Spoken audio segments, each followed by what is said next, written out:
د احرام تړلو عملی زده کړه. تر احرام تړلو مخکې غسل کول او د ځان صفایي کول مستحب دي. د احرام دوې جامې دي.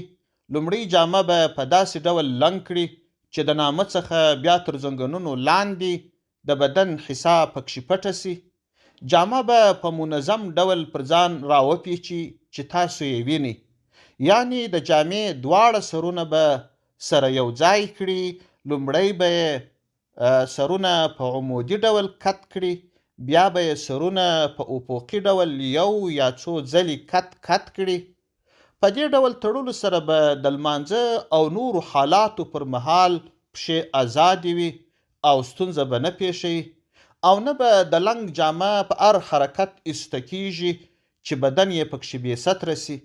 بیا به د لنګ د ښه ټینګښت لپاره همیاني ورباندې وتړي.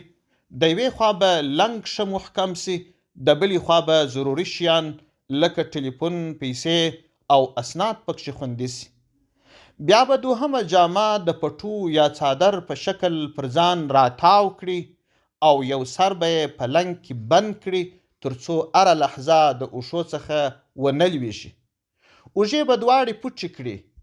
یوه اوږه صرف د هغه طواف پر مهال لڅیږي چې د هغه طواف وروسته صفا او مروه وي.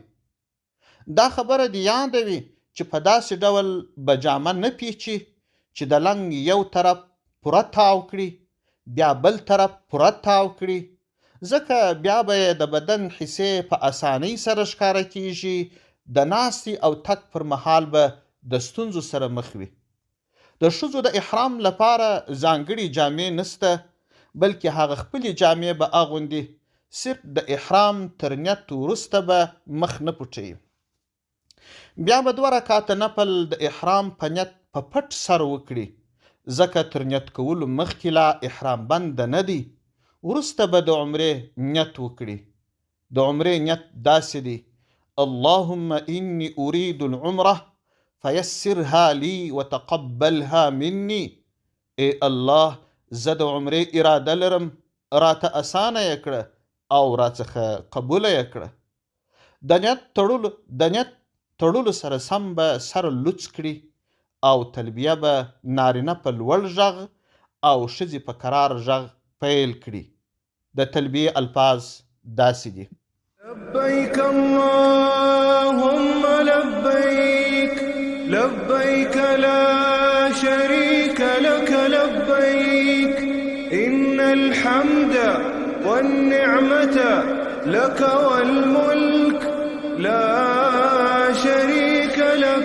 تلبیه به تر نیت وروسته د وس مطابق دوامداره وایي.